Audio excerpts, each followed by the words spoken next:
Hello, audience. Welcome to the first episode of Unimportant Historical Figures, the podcast, brought to you by Royal Nigerian VPN. More on that at the end of this podcast. Today, we will be interviewing the Fantastic Four, an Indonesian oppressed farmer, a not so famous explorer named Jacob Cornelius van Neck, a broke Dutch East India representative, and finally, the company, the myth, the legend, the corrupt, the Dutch East India Company itself. That's me. Well, let's just get straight to the questioning. What were your motives for the great explorations you carried out? I was one of the great superpowers of the 15th century, in case you didn't know. We sponsored the main explorations to Indonesia and Australia because of three simple concepts: spreading our religion, namely Christianity, earning ourselves a name and becoming famous, and finally, earning some of that amazing money. Okay, and what did you do with this newly conquered land? We used this novelty territory to efficiently control the Sumatra spice trade. Because guess what? We want our food spicy too. Okay then, let's dive into the life of one of the explorers in the Dutch East India Company. In particular, our next interviewee is the relatively, and by relatively I mean completely unknown, Jacob Cornelius van Neck. Jacob was one of the main explorers who helped explore Indonesia and claim it for the Netherlands. So, Jacob, what were your motives when you went to Indonesia? My motives were mainly economic and also to expand the Dutch Empire, also known as patriotism. And what did you achieve?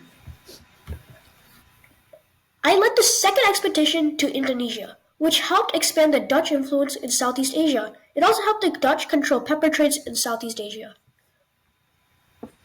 Now let's turn and talk to the unfortunate indigenous farmer. How are you affected by Dutch trade and colonization? They oppressed me and my fellow farmers. They made us plant 1/5 of what they wanted, which were crops that could easily be exported. This was to help them gain profit, but ultimately led to famines and starvation. Well then, how did life change as the Dutch took over the land? We lost a lot of our freedom and profit. We also lost many people during revolts when some of us tried to capture their ships. That must have been horrible.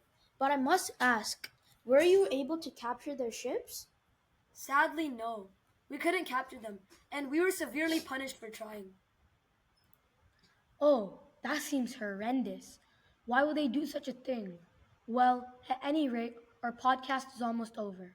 I now give the mic to our editor for some last notes. Thank you, interviewer one.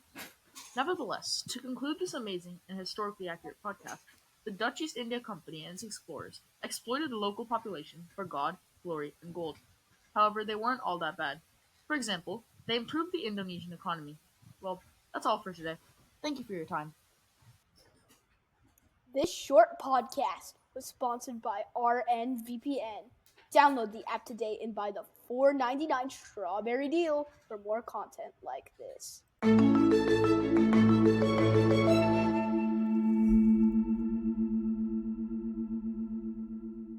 I am Shreeman C, and I was interviewer 1.